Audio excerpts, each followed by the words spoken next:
Hello मेरे प्यारे दोस्तों, कैसे हो आप सब। आशा करती हूँ आप सब स्वस्थ होंगे, मस्त होंगे।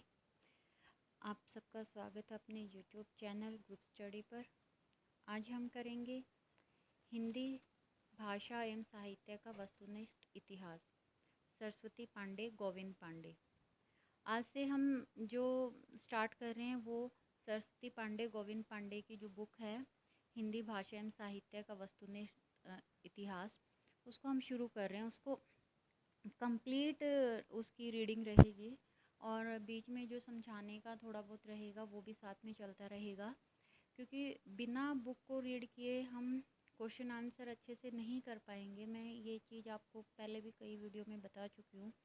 और कई बार ऐसा होता है कि हमारे पास बुक रीड करने का टाइम ही नहीं होता है, या हम इतने बिज़ी होते हैं, एग्ज़ाम की तैयारी तो करनी है लेकिन वो टाइम हम नहीं निकाल पा रहे हैं। तो वहाँ पे जो हमारी ये बुक से रिलेटेड पूरी बुक की जो वीडियो रहेंगी वो हमारी हेल्प करेंगी उस चीज़ को करने में। मतलब अगर हम बुक लेके नहीं बैठ पा रहे हैं तो वहाँ पे इनको सुन के हम उस कमी को पूरा कर पाएंगे कुछ हद तक। तो चलिए स्टार्ट करते हैं। सबसे पहले हम इसका देखेंगे विषय वस्तु, विषय सूची जो भी रहेगी। इसको थोड़ा सा बड़ा कर लेती हूँ। विषय सूची में क्या क्या है जो इस वीडियो में हम करेंगे, कोशिश करती हूँ वही हम रीड करें। बाकी विषय सूची बहुत लंबी है बुक की, तो साथ के साथ मैं बताती रहूँगी उसको। आज हम करेंगे भाषा। भाषा में परिभाषा एवं उत्पत्ति सिद्धांत, भारतीय विद्वान, पाश्चात्य विद्वान, विश्व की भाषा एवं वर्गीकरण, भारोपीय परिवार, भारतीय आर्य भाषाएं, प्राचीन भारतीय आर्य भाषाएं, मध्यकालीन भारतीय आर्य भाषाएं, आधुनिक भारतीय आर्य भाषाएं। आज हम पेज नंबर 18 तक, हमारा 18 तक रहेगा, 18 तक हम रीड करेंगे। नेक्स्ट वीडियो में हम इससे आगे का करेंगे। तो इससे आगे मैं आपको विषय सूची रीड कर देती हूँ एक बार, क्या क्या है इसमें आपको पता चल जाएगा। हिंदी व्युत्पत्ति और अर्थ। भाषा के अर्थ में हिंदी शब्द का प्रयोग एवं विकास। हिंदी की बोलियां। लिपि, देवनागरी लिपि, देवनागरी लिपि का वैशिष्टीकरण। राजभाषा। हिंदी संविधान में हिंदी भाषा संबंधित उपबंध। हिंदी व्याकरण का इतिहास, एक परिचय। मानक वस्तुनिष्ठ हिंदी व्याकरण। हिंदी ध्वनियों का वर्गीकरण। शब्द भेद, संज्ञा, स्वरनाम, विशेषण, क्रिया, क्रिया विशेषण, संबंध वाचक, समुच्चय बोधक, निपात, समास, शब्द भंडार। नेक्स्ट है भाषा विज्ञान, ध्वनि विज्ञान, पद या रूप विज्ञान, वाक्य विज्ञान, अर्थ विज्ञान। ये हमारा जो है यूनिट फर्स्ट का है। इसको हम 3 से 4 पार्ट में करेंगे। उसके बाद हम नेक्स्ट उस पे जाएंगे यूनिट पे। तो इसमें जो अब आज हम करेंगे वो पेज नंबर 1 से 18 तक हम करेंगे। रीड कर लेते हैं। ये सब विषय सूची का ही है जो हमें कंप्लीट करना है। धीरे धीरे करते रहो लेकिन कंटिन्यू चीज़ों को करना ज़रूरी है। अगर ज़्यादा तेज़ दौड़ेंगे तो थक के बैठ जाएंगे, और जो बैठने से हमारा लॉस होगा ना बीच में पढ़ाई को छोड़ने से, वो ज़्यादा नुकसान करेगा, बजाय कि अगर हम धीरे धीरे चीज़ों को कर रहे हैं तो वो ज़्यादा बेटर रहेगा। छोड़ना नहीं है, धीरे धीरे करते रहो। यहाँ तक इसमें जो टोटल पेज हैं वो हमारे रहेंगे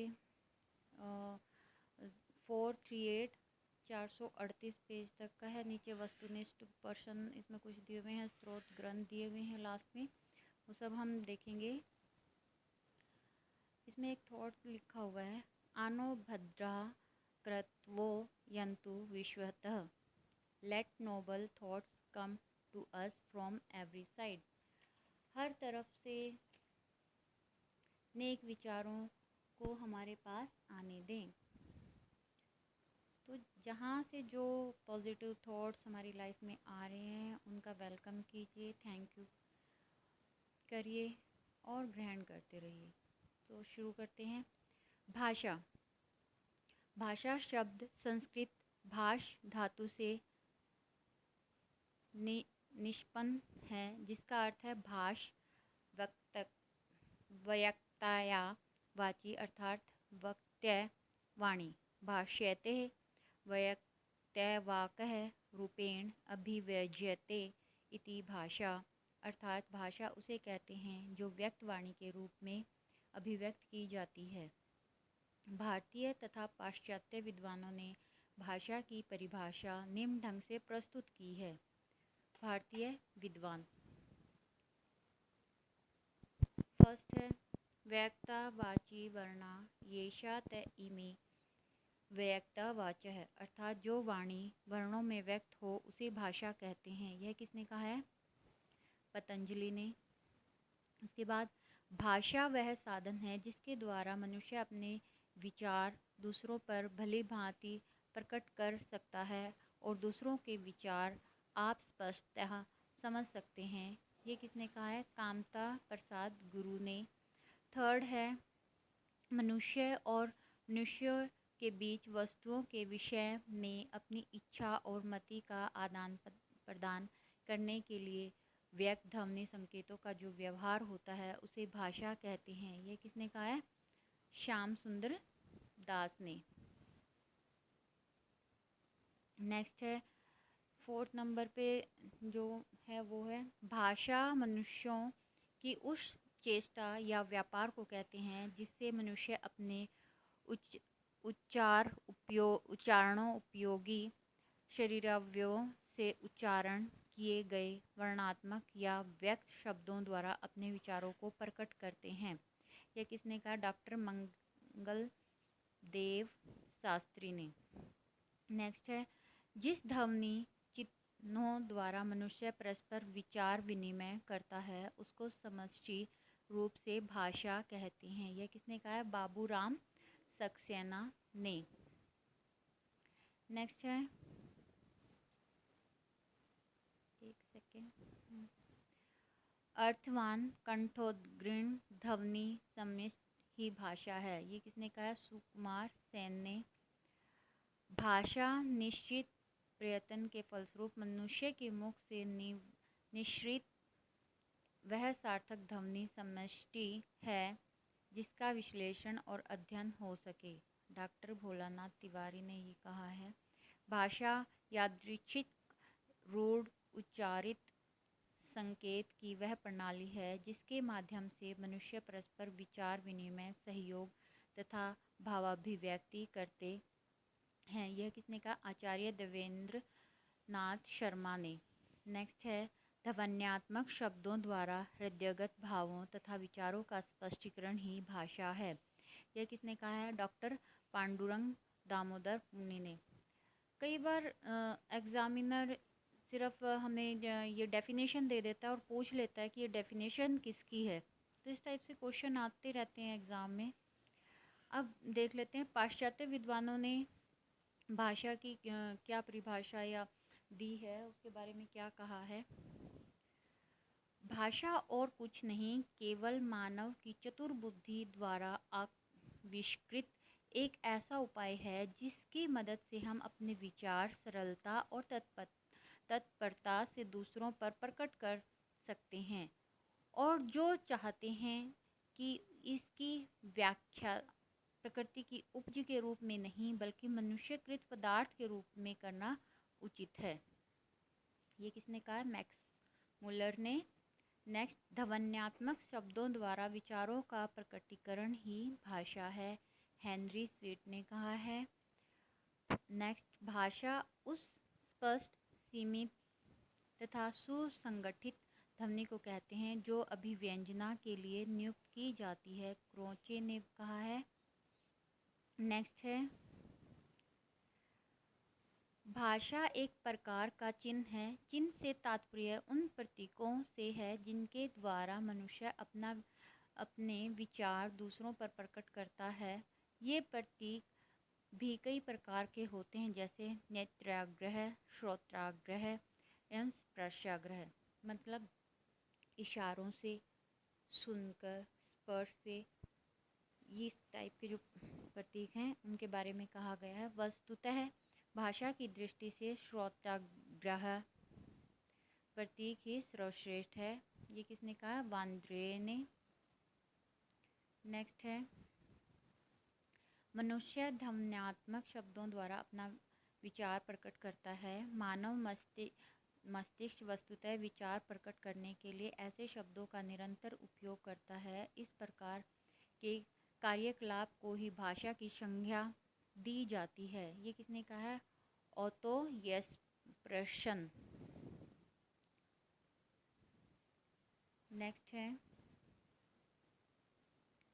विचारों की अभिव्यक्ति के लिए जिन व्यक्त एवं स्पष्ट ध्वनि संकेतों का व्यवहार किया जाता है उन्हें भाषा कहते हैं। गार्डिनर ने ये कहा है। नेक्स्ट है, भाषा यादृच्छिक ध्वनि संकेतों की वह प्रणाली है जिसके माध्यम से मानव परस्पर विचारों का आदान प्रदान करता है। ब्लॉक तथा ट्रेगर ने। नेक्स्ट है, भाषा यादृच्छिक ध्वनि संकेतों की वह पद्धति है जिसके द्वारा मानव समुदाय परस्पर सहयोग एवं विचार विनिमय करते हैं। यह कहा शत्रुत्रेवा ने। आगे देख लेते हैं, भाषा की उत्पत्ति के प्रमुख सिद्धांत तथा उनके प्रवर्तक निम्नलिखित हैं।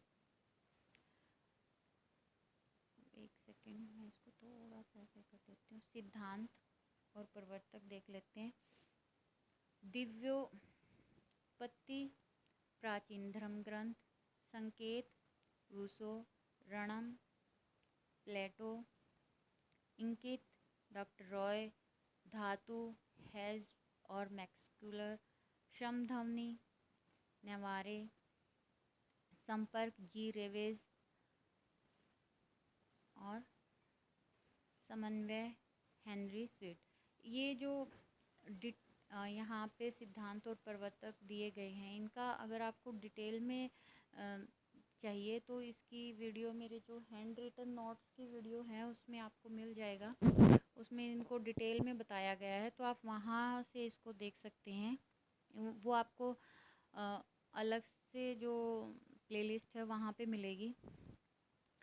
नेक्स्ट देख लेते हैं, सन 1866 ईस्वी में पेरिस में भाषा विज्ञान की एक समिति ला सोसिएते द लिंग्विस्टिक ने अपने अधिनियम में निर्देश दिया कि भाषा की उत्पत्ति और विश्व भाषा निर्माण, इन दो विषयों पर विचार नहीं किया जाएगा। भाषा की विशेषता एवं प्रवृत्तियाँ निम्नांकित हैं। विशेषताएं और प्रवृत्तियाँ देख लेते हैं। भाषा सामाजिक संपत्ति है। भाषा सामाजिक संपत्ति है। भाषा सतत प्रवहमान, सहज और नैसर्गिक होता है। भाषा अर्जित संपत्ति है। भाषा परिवर्तनशील है। भाषा भाव संप्रेषण का माध्यम है। भाषा अर्जित संपत्ति है। ये दोबारा आ गया ये। भाषा अनुकरण से सीखी जाती है।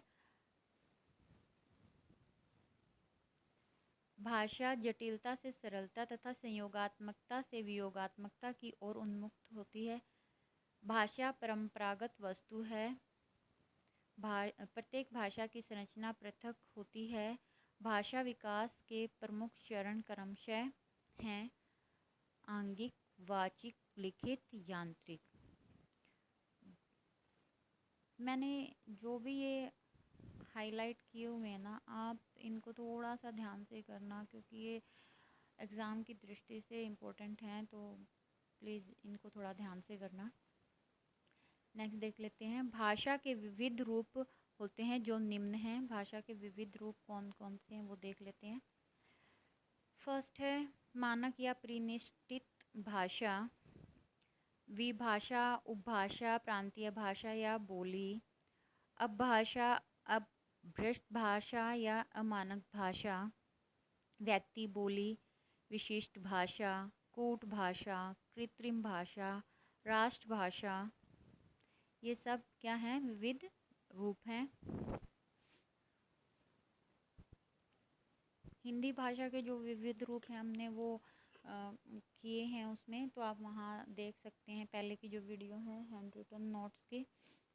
आगे देखते हैं, विश्व की भाषाएं और वर्गीकरण। कुछ विद्वानों ने गणना करके विश्व की सभी भाषाओं की संख्या 2796 बताई है, किंतु कुछ विद्वान अनुमानतः इनकी संख्या 3000 बताते हैं। संसार की भाषाओं के दो प्रकार के वर्गीकरण हैं, आकृतिक मूलक वर्गीकरण और पारिवारिक वर्गीकरण। आकृति मूलक वर्गीकरण को रूपात्मक, रचनात्मक, व्याकरणिक, वाक्यात्मक, पदात्मक, पदाश्रित के नाम से भी जाना जाता है।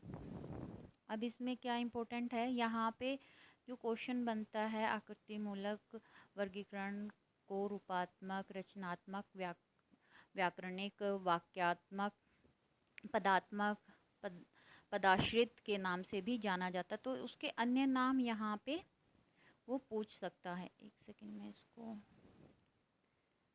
बंद कर देती हूँ, ये ऐसे डिस्टर्ब करता रहेगा बीच में। नेक्स्ट देखते हैं,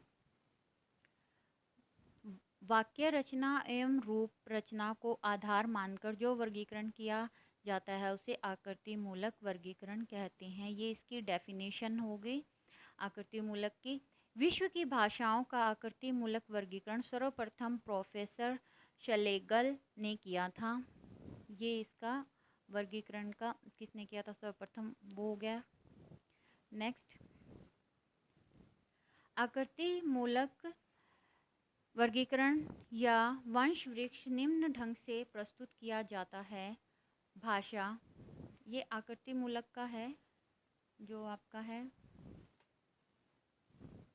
भाषा अयोग्यात्मक, योग्यात्मक,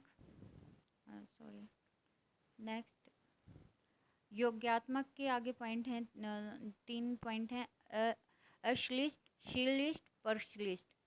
अब इनके हैं, अश्लिष्ट के हैं पूर्व योग्यात्मक, मध्य योग्यात्मक, अंत योग्यात्मक, पूर्वांत योग्यात्मक। श्लिष्ट के हैं अंतर्मुखी, संयोगात्मक, वियोगात्मक, बहिर्मुखी, संयोगात्मक, वियोगात्मक। और परश्लिष्ट के हैं पूर्ण परश्लिष्ट, आंशिक परश्लिष्ट। नेक्स्ट है, आकृति मूलक भाषाओं की महत्वपूर्ण विशिष्टताएं एवं उदाहरण निम्नलिखित हैं। अब उसके उदाहरण और विशिष्टताएं हैं वो देख लेते हैं। इसका जो चार्ट बना रखा है वो देख लेते हैं एक बार। भाषा विशेषताएं उदाहरण, पहले भाषा आएगी, फिर उसकी विशेषता आएगी और फिर उसका उदाहरण आएगा। अयोग्यात्मक भाषाएं, एकाक्षर, निर्व्यय या स्थान प्रधान भाषा। इसमें प्रकृति और प्रत्यय या अर्थ तत्व और संबंध तत्व का संयोग नहीं होता है, यह स्वतंत्र शब्दात्मक भाषा है। ऐसी कौन सी भाषाएं हैं, चीनी, तिब्बती, ब्राह्मी, सुदामी आदि जो भाषाएं हैं वो अयोग्यात्मक भाषाएं हैं। योग्यात्मक भाषा, इसमें प्रकृति और प्रत्यय या अर्थ तत्व और संबंध तत्व का संयोग होता है। इसका कोई उदाहरण इन्होंने नहीं दे रखा है, नीचे देख लेते हैं। इसके दो जो हमारे पार्ट थे योग्यात्मक भाषा के 3 वो दे रखे हैं, उसमें कौन कौन सी भाषाएं हैं वो देख लेते हैं। अश्लिष्ट पूर्व योग्यात्मक, इसमें इसमें जो योग्यात्मक भाषा में आपका तुर्की दे रखा है यहाँ पे ना, ये। नेक्स्ट, अश्लिष्ट पूर्व योग्यात्मक, इसमें प्रत्यय प्रकृति के पूर्व लगता है। कौन कौन सा है उदाहरण में, काफिर और जुल्लू। नेक्स्ट है मध्य योग्यात्मक, इसमें प्रत्यय प्रकृति के बीच में लगता है। कौन सा है उदाहरण में, संथाली भाषा। नेक्स्ट है अंत योग्यात्मक, इसमें प्रत्यय प्रकृति के अंत में जोड़ा जाता है। कौन सी भाषा में, कन्नड़ में। पूर्वांत योग्यात्मक, इसमें प्रत्यय प्रकृति के पूर्व व अंत में जोड़ते हैं। नफोर भी एक भाषा का नाम है।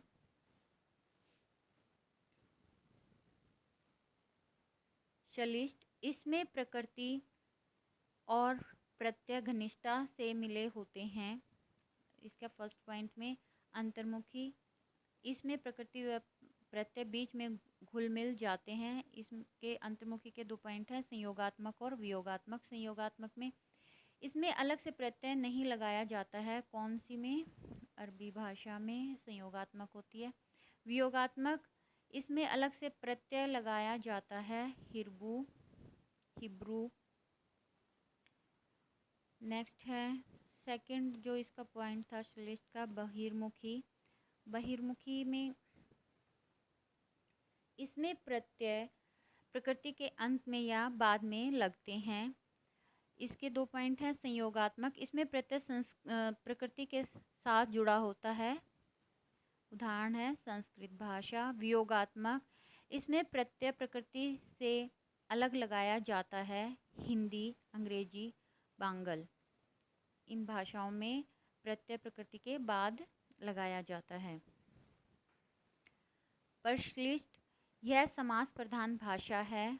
पूर्ण परश्लिष्ट और आंशिक परश्लिष्ट, इसके 2 भाग हैं। फर्स्ट में यह पूर्ण समास प्रधान भाषा है, कौन सी है? चरोफी। और आंशिक परश्लिष्ट, यह अंशतः समास प्रधान भाषा है, बासक। अब देख लेते हैं पारिवारिक वर्गीकरण। पारिवारिक वर्गीकरण में क्या कुछ है वो देख लेते हैं। पारिवारिक वर्गीकरण को वंशात्मक, वंशानुक्रमिक, कुलात्मक या ऐतिहासिक वर्गीकरण भी कहते हैं।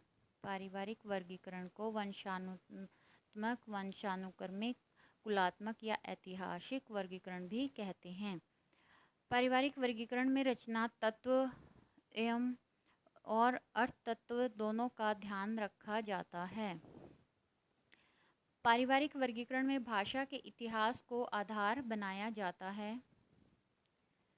पारिवारिक वर्गीकरण के लिए महत्वपूर्ण आधार निम्न हैं। जो इतिहास को आधार बनाया जाता है उसमें कौन कौन से आधार आते हैं वो देख लेते हैं। पद रचना, वाक्य रचना, ध्वनि, अर्थ, शब्द, स्थानिक समीपता। नेक्स्ट देख लेते हैं। विश्व की भाषाओं और परिवारों की संख्या के संबंध में विद्वानों में मतभेद हैं। विल्हेल्म फॉन हुम्बोल्ट और भोलेनाथ तिवारी ने इनकी संख्या 13 मानी है। फ्रीड्रिश म्यूलर ने इसकी संख्या 100 मानी है। निर्विवाद रूप से 4 भौगोलिक क्षेत्र के अंतर्गत 18 भाषा परिवारों को प्रमुखता दी गई है। निर्विवादित रूप से 4 भौगोलिक क्षेत्र के अंतर्गत 18 भाषाओं परिवारों को प्रमुखता दी जाती है, जो निम्न प्रकार हैं। देख लेते हैं कैसे हैं। ये आगे हमारे इधर आपके लेफ्ट साइड में भौगोलिक क्षेत्र और राइट में भाषा परिवार। पहला है 4 में बांटी गई हैं 18, तो देख लेते हैं। फर्स्ट है हमारा यूरेशिया, यूरोप, एशिया। इसमें कौन कौन से भाषा परिवार हैं? भारोपीय, भारत यूरोपीय, द्रविड़ परिवार, काकेशी परिवार, बुरेशकी, उराल, अल्ताई परिवार, चीनी परिवार, जापानी कोरियाई परिवार, अत्युत्तरी हाइपसबोरी परिवार, बास्क परिवार, सामी, हामी परिवार। नेक्स्ट है अफ्रीका भूखंड। इसमें सुदानी परिवार, बंतू परिवार, होन्ते तोत, बुशमेनी परिवार। इसमें 3 हैं। फर्स्ट में यूरोप एशिया जो भौगोलिक क्षेत्र में भाषा परिवार हैं वो कितने हैं? 10 हैं। और अमेरिका भूखंड वाले में हमारे 3 हैं। इसमें 10 हैं, इसमें 3 हैं। और नेक्स्ट देख लेते हैं प्रशांत महासागरीय भूखंड। मलय पोलिनेशियाई परिवार, पापुई परिवार, ऑस्ट्रेलियन परिवार, दक्षिण पूर्व एशियाई परिवार। इसमें कितने हैं? 4 हैं हमारे किसमें? प्रशांत महासागरीय भूखंड में। लास्ट है अमेरिका भूखंड। इसमें सिर्फ एक ही परिवार है हमारा, कौन सा है? अमेरिकी परिवार। हमें जो करना है वो है भारोपीय परिवार। अब इसको हम डिटेल में पढ़ेंगे। भारोपीय परिवार को इंडो जर्मनिक आर्य परिवार, भारत हिती परिवार के नाम से भी जाना जाता है। भारोपीय परिवार की 10 शाखाएं हैं, जिन्हें ध्वनि के आधार पर शतम और केतुम 2 वर्गों में बांटा जाता है। यहाँ से भी आपको क्वेश्चन आ ही जाते हैं कोई ना कोई। शतम वर्ग और केतुम वर्ग। शतम वर्ग में कौन कौन सी हैं? 10 हैं भारतीय परिवार की, एक बार 10 शाखाएं हैं और उनको दो वर्गों में बांटा गया है। कौन कौन से? शतम वर्ग और केतुम वर्ग। शतम वर्ग में 4 हैं और केतुम वर्ग में 6 हैं। तो शतम वर्ग में कौन कौन सी हैं और केतुम वर्ग में कौन कौन सी हैं, ये देख लेते हैं। शतम वर्ग में है भारत ईरानी आर्य, सेकंड है बोल्टो स्लाविक, थर्ड है आर्मीनी, फोर्थ है अल्बानी इलीरियन। अब केतुम वर्ग में कौन कौन सी हैं? 6, वो देख लेते हैं।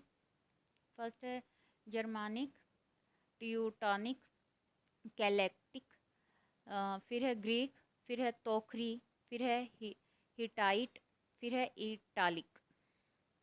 कई बार इनमें से क्वेश्चन ऐसे आ जाता है कि केतुम में ये जो ऑप्शन में दे रखे हैं इनमें से कौन सी वो है, शाखा है या नहीं है, इस तरीके से पूछ लेते हैं क्वेश्चन।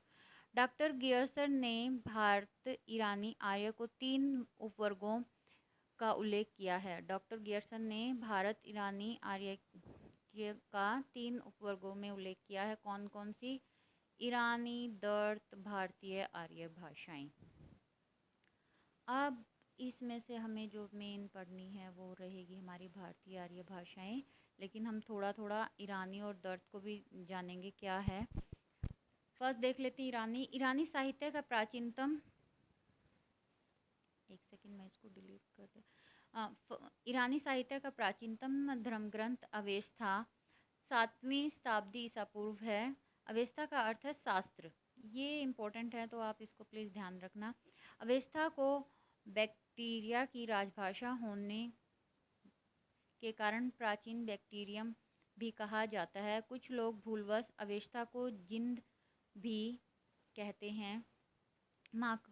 महाकवि फिरदौसी का शाहनामा ईरान का राष्ट्रीय महाकाव्य है। ईरानी भाषाओं का वंश वृक्ष निम्न ढंग से प्रस्तुत किया गया है। देख लेते हैं, वैसे ये इतना इम्पोर्टेंट नहीं है हमारे लिए। ईरानी भाषाएं पश्चिम 2 भागों में है, पश्चिमी पूर्वी। पश्चिम की 2 शाखाएं हैं, मीडियन प्राचीन फारसी। पूर्वी की 2 शाखाएं हैं, अवेस्ता मोगदियन पामीर। अवेस्ता की फिर 1 2 3 4 5 6 7 शाखाएं हैं, वर्गिस्ता, पश्तो, पहलवी, देवारी, बलूची, ओसेस्टिक, कुर्दी। और पहलवी की 2 हैं, अहुज वारेश पाजद। अब इनकी एक है दोनों की मिक्स करके, वो है आधुनिक फारसी। नेक्स्ट जो हमारा सेकंड पॉइंट था वो देख लेते हैं। दर्द शब्द का अर्थ है पर्वत। दर्द शब्द का अर्थ पर्वत होता है। इसका प्राचीन नाम पेशाची प्राकृत भी है। तो ये याद करने का है क्वेश्चन के पॉइंट ऑफ व्यू से। दर्द भाषाओं का क्षेत्र पामीर और पश्चिमोत्तर पंजाब है, ये भी ध्यान रखने के लिए है। दर्द वर्ग की प्रमुख भाषाएं कश्मीरी, शीना, चित्राली, काफिर, कोहिस्तानी आदि हैं। नेक्स्ट है जो हमारा सिलेबस में मोस्ट इम्पोर्टेंट है, वह है भारतीय आर्य भाषाएं। भारतीय आर्य भाषाएं समूह को कालक्रम की दृष्टि से निम्न वर्गों में बांटा गया है। फर्स्ट प्राचीन भारतीय आर्य भाषाएं, फिर मध्यकालीन आर्य भाषाएं और फिर आधुनिक भारतीय आर्य भाषाएं। तो प्राचीन भारतीय आर्य भाषाओं का जो समय काल है वो 2000 ईसा पूर्व, या कई जगह इसका 1500 ईसा पूर्व भी लिखा होता है, 2000 ईसा पूर्व से 500 ईसा पूर्व तक। इसमें दो भाग हैं इसके, वैदिक संस्कृत और लौकिक संस्कृत। लौकिक संस्कृत को सिर्फ संस्कृत भी कहते हैं। वैदिक संस्कृत का जो काल है वो है 2000 या 1500 ईसा पूर्व से 800 ईसा पूर्व तक।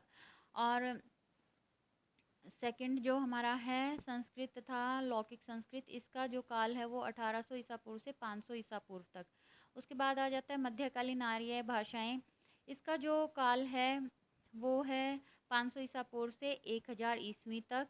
इसमें जो हमारी भाषाएं हैं वो हैं पाली, जिसको प्रथम प्राकृत भी कहते हैं। इसका जो काल है वो 500 ईसा पूर्व से 1 ईस्वी तक। फिर है प्राकृत, जिसको द्वितीय प्राकृत भी कहते हैं। इसका जो समय है वो है 1 ईस्वी से 500 ईस्वी तक। थर्ड है अपभ्रंश, जिसको तृतीय प्राकृत भी कहते हैं। इसका समय 500 ईस्वी से 1000 ईस्वी तक। लास्ट जो हमारा थर्ड पॉइंट रहता है उसमें है आधुनिक भारतीय आर्य भाषाएं। इसका समय है 1000 ईस्वी से अब तक। ठीक है, हमारा इसमें देख लेते हैं हम प्राचीन भारतीय आर्य भाषाएं। वीडियो बहुत लंबी हो रही है तो इसको हम कल करेंगे, क्योंकि ये हमारा टॉपिक बहुत लंबा है और इतने उसमें जल्दी जल्दी नहीं हो पाएगा। तो इसको हम यहाँ से कल करेंगे, आगे का जो भी रहेगा नेक्स्ट वीडियो में, मतलब कि ठीक है। आज हमने बस इसको यहाँ पे इसको छोड़ देते हैं। इससे आगे का हम नेक्स्ट वीडियो में करेंगे भारतीय आर्य भाषाएं।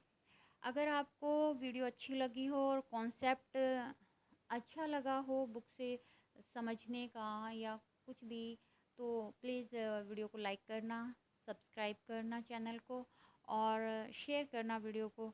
और आपके कोई भी सुझाव हैं तो मुझे प्लीज़ कमेंट में ज़रूर बताना। अगर आप इस सीरीज़ को कंटिन्यू चाहते हो पूरी बुक की, तो प्लीज़ मुझे कमेंट करके ज़रूर बताना। फिर मिलते हैं, बाय, टेक केयर।